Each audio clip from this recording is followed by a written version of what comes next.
नमस्कार साथियों, मेरा नाम है संदीप गुसाई। आज हम जिस गांव में आए हैं उस गांव का नाम है सिरतोली। सिरतोली जो थलीसैंण विकास खंड है यानी पौड़ी गढ़वाल जनपद का, उसका एक गांव है। समुद्र तल से लगभग 1800 मीटर की ऊंचाई पर एक गांव बसा है। और आज हम आपको कहानी बताने आए हैं आसाराम पंत जी की।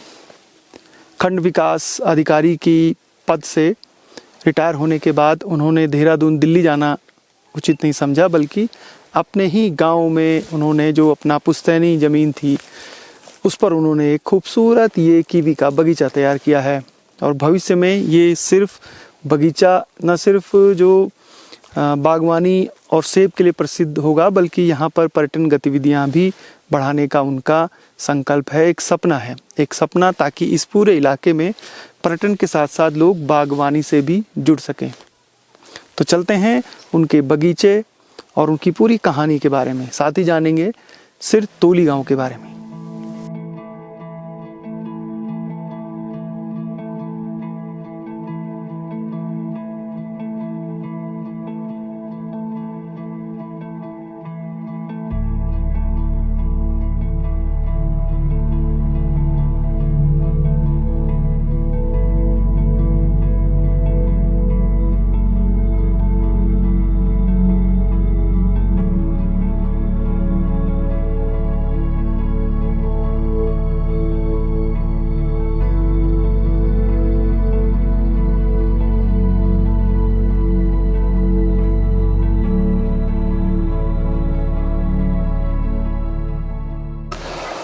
गुसाई जी, मैं इससे पहले गवर्नमेंट जॉब में था और मैं 2021 में खंड विकास अधिकारी पद से रिटायर्ड हुआ। उसके बाद मैं गांव में बसने का मेरा पहले से ही मन था, क्योंकि हमारा बचपन और पूरी जवानी और लगभग पूरा जीवन हमारा पहाड़ में बीता है। चाहे वो सर्विस पीरियड हो, चाहे उससे पढ़ाई का हो, चाहे उससे पहले बचपन का हो, तो पहाड़ के प्रति हमारा एक स्वाभाविक अटैचमेंट पहले से था। तो यहाँ करके देखा कि हमारे जो पुरखों की ज़मीन है, ये जो हम जहाँ पर हम खड़े हैं, हमारे माँ पिताजी दादा दादी आदि सारे हमारे बुजुर्गों ने इस पर बहुत कठोर मेहनत की। हम लोगों ने भी उसके साथ बहुत मेहनत की उन लोगों के साथ में। और जब देखा कि बंजर पड़ी हुई है, कई वर्षों से बंजर पड़ी हुई, तो बड़ा कष्ट हमको हुआ। ये बड़ी हमारी उपजाऊ भूमि थी। तो फिर परिवार के लोगों की सहमति से मन में आया कि इसमें कुछ किया जाए। लेकिन सोचना तो आसान था, लेकिन करना बहुत कठिन था। किंतु फिर भी जो है गवर्नमेंट स्कीम के थ्रू, मनरेगा के थ्रू और गाँव वालों के परिवार के सहयोग से हमने इसको बहुत मुश्किल से इसको आबाद किया। और फिर कीवी मिशन के अंतर्गत इसमें कीवी का प्लांटेशन शुरू किया। उसके अलावा जो है अन्य प्लांट्स भी हमने लगाए हैं, लेकिन मेन फोकस हमारा कीवी प्लांटेशन पे ही है।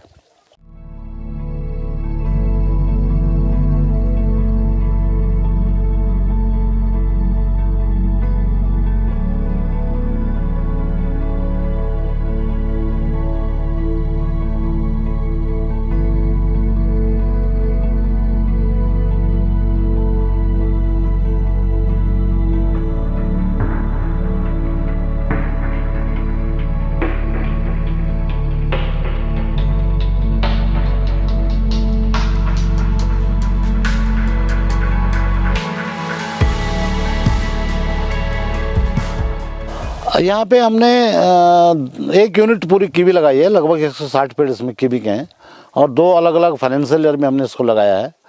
और यहाँ पे मैंने 100 कागजी नींबू के पेड़ भी इसमें लगाए हैं। उसके अलावा कुछ घरेलू माल्टा नींबू इस प्रजाति के पेड़ भी यहाँ पे हैं। और भविष्य में इसमें अखरोट का प्लांटेशन करने की मेरी योजना है। साथ ही यहाँ पे जो है हमारा, जो आप सामने देख रहे हैं, यहाँ पे ये ताराकुंड का रूट है, जो एक पर्यटक स्थल है। और यहाँ पे एक गेस्ट हाउस, या ये मान लीजिए कि इसको एक होम स्टे के रूप में भी यहाँ पे बनाने का प्रोग्राम है, ताकि यहाँ पे टूरिस्ट को और उनको सुविधा यहाँ पे मिल सके। उसके अलावा हमने इसमें मत्स्य पालन का भी हम इसमें काम कर रहे हैं। और भी जो कोई काम संभव होंगे भविष्य में किए जाएंगे, लेकिन उसके लिए हमें अभी फ़िलहाल बहुत ज़्यादा कैपिटल मनी की ज़रूरत होगी।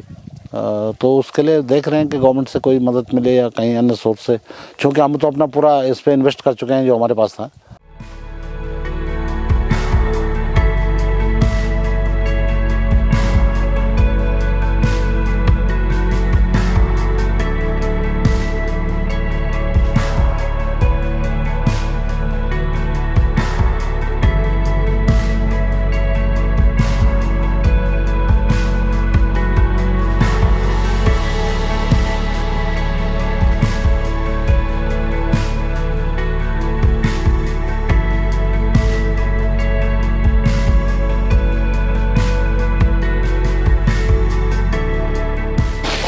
ये वो बगीचा वो तैयार किया है उन्होंने, लगभग 160 अभी यहाँ पर कीवी के पौधे लगे हैं। उसके अलावा सीट्रस यानी जो माल्टा नींबू प्रजाति के 100 पेड़ वो लगे हैं। और अभी तो ये शुरुआत है, धीरे धीरे वो कीवी के पौधों को करीब 400-500 तक बढ़ाएंगे। यानी 400-500 तक का अगर कोई बगीचा तैयार हो रहा है तो आने वाले 5 से 10 सालों में एक बहुत बड़ा कीवी ऑर्चर्ड बनेगा। कीवी पर पौड़ी गढ़वाल में बहुत सारे जो काश्तकार हैं वो काम कर रहे हैं। हमने बीपी पांडे जो कोट ब्लॉक के काश्तकार हैं, किसान हैं, उनकी भी कहानी बताई थी। वो भी बड़ी मात्रा में कीवी पर काम कर रहे हैं। इस जगह की हाइट 1850 मीटर से ज़्यादा है और ये एक सर्दियों में स्नो यहाँ पर बहुत अच्छी पड़ती है। इसके ऊपर पूरा बांज का मिक्स फॉरेस्ट है। उसके अलावा खेती यहाँ पर इस पूरे ब्लॉक में यानी थलीसैंड ब्लॉक में बहुत अच्छी होती है। कीवी के साथ साथ वो कुछ अखरोट के पेड़, सीट्रस वो लगा ही रहे हैं और भविष्य में सेब यहाँ पर बहुत अच्छा हो सकता है, तो सेब के जो पौधे हैं वो भी लगाएंगे। कुल मिलाकर बहुत सारे उत्तराखंड में अधिकारी हैं, जब रिटायर होते हैं तो वो देहरादून बस जाते हैं या बाहर के शहरों में, लेकिन आसाराम पंत जी ने ऐसा नहीं किया। उन्होंने अपनी जो पुश्तैनी ज़मीन थी उस पर एक ये जो बागवानी का और कीवी का जो बगीचा है वो तैयार किया है।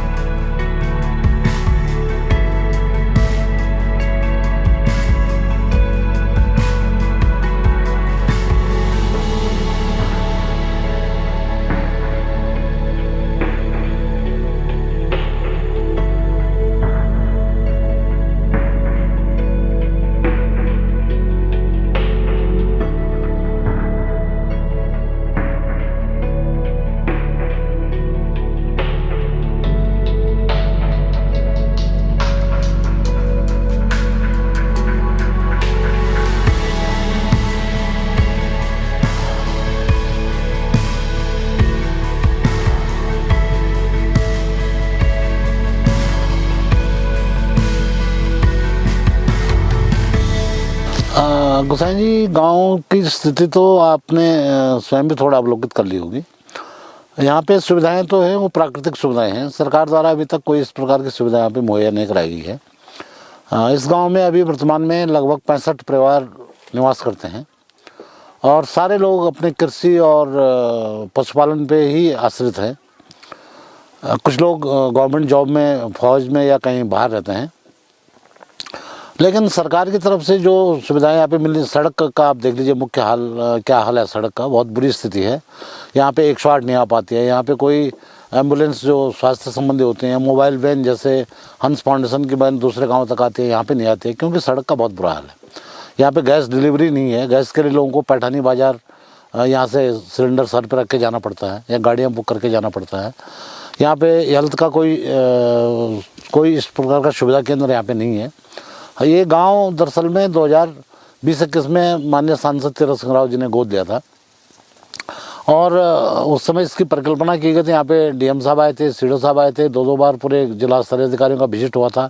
एक लंबा चौड़ा प्लान यहाँ के लिए बना था, लेकिन राज्य सरकार की उदासीनता के कारण सारे विभाग इसमें कोई एक्टिव रोल नहीं कर पाए।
राठ क्षेत्र जो पौड़ी गढ़वाल का थलीसैंड ब्लॉक है, यहाँ की जो जीवन यापन है उसमें मुश्किलें कम नहीं है।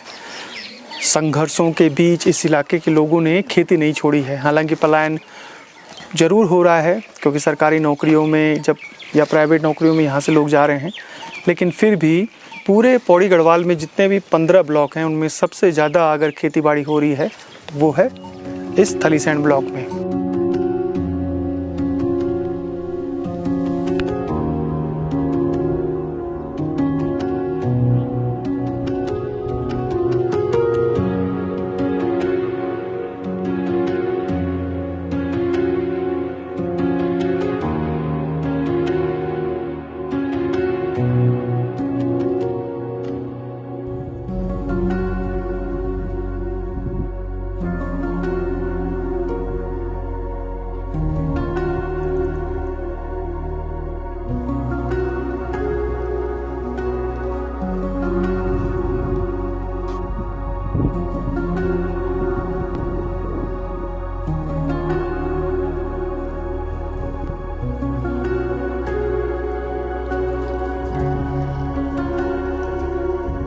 है। और जैसे गांव में आजकल महिलाओं का है, आजकल नॉर्मल चल रहा है कि स्वयं सहायता नारी योजना जो है आजीविका, उसके थ्रू लोग क्या कर रहे हैं कि जैसे हमारे जो गांव के मोटे अनाज हैं, मिलेट्स वगैरह, उन चीज़ों का उत्पादन कर रहे हैं, अच्छी मात्रा में हो रही है। लेकिन क्या है, यहाँ से वो बेच तो रहे हैं लेकिन उस हिसाब से उनको क्या नहीं मिल रहा, उसका पे नहीं हो रहा है ठीक से। अगर वो मान ले कि 40 रुपये किलो यहाँ से अगर कोई खरीदता है तो बोलने को है, यहाँ से पे उसका आधा पेमेंट लेके जा रहे हैं और आगे जाके उसको वो कर रहे हैं, अपने तो अच्छे दाम में ले जा रहे हैं। लेकिन गांव में क्या है, गांव के लोगों को बहुत कम सुविधाएं से प्राप्त हो रही हैं। और बाकी क्या है, बाकी गांव में तो वही है। महिलाओं की दिनचर्या क्या होती है और मुश्किलें क्या हैं उनकी? हाँ, महिलाओं की दिनचर्या ये लगा लो कि सुबह जब से उठते हैं तो अपने घर का काम जो होता है नॉर्मली, अपना गाय भैंस, अपना नाश्ता पानी वगैरह, फिर उसके बाद यहाँ पे क्या है गाँव के लिए कि गाय बच्चों के लिए चारा भी चाहिए, तो लोग जंगलों जाते हैं, जंगल से बांज वगैरह घास वगैरह लेके आते हैं। फिर अपना घर का बच्चों का जो भी होगा, स्कूल से आना, उनके लिए खाना वाना बनाना, ठीक है। बाकी गाँव में ऐसा कुछ है नहीं कि महिलाएँ कोई कार्य करे जिससे उनको अच्छा सा पैसा व्याप्त हो या कुछ हो। तो उनका एक ही साधन है, सिर्फ दिहाड़ी मजदूरी और खेती बाड़ी, बस। और महिलाएं जो गर्भवती हैं होती है तो उनके लिए स्वास्थ्य की क्या सुविधाएं रहती हैं? उनके लिए स्वास्थ्य केंद्र है, पैठानी में है स्वास्थ्य केंद्र, लेकिन वहाँ पे कुछ ज़्यादा अच्छी व्यवस्थाएं वहाँ पे उपलब्ध नहीं है। वहाँ पे ये है कि अगर नॉर्मल सा खांसी जुकाम वगैरह हो गया तो थोड़ी बहुत तो मिल सकती है, लेकिन ज़्यादा सुविधाएं नहीं प्राप्त होती है यहाँ पे, क्योंकि यहाँ पे ये है कि स्वास्थ्य संबंधी तो बहुत सारी वो होती है। लोग अगर गर्भवती भी हैं तो उनको यहाँ से पौड़ी रेफ़र किया जाता है। अब इतना समय 1-1.5 घंटे का समय लगता है, तो कई बातें होते हैं, लेकिन यहाँ पे स्वास्थ्य की जो संबंधित वो है ना, वो बहुत ही बेकार है समस्याएँ।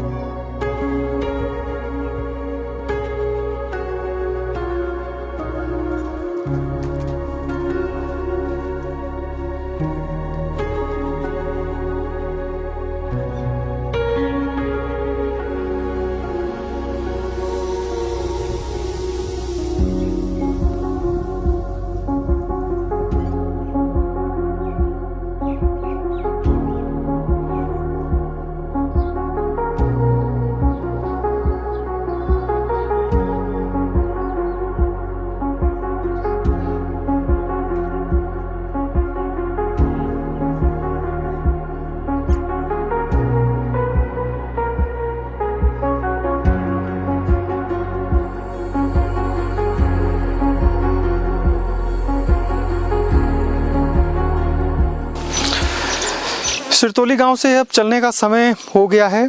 ये राठ क्षेत्र का एक सीमांत क्षेत्र गांव है और कठिनाइयां हैं इस इलाके में। पौड़ी गढ़वाल का पहले से ही ये अति पिछड़ा क्षेत्र हुआ करता था। अब धीरे धीरे यहाँ पर शिक्षण संस्थान खुल रहे हैं।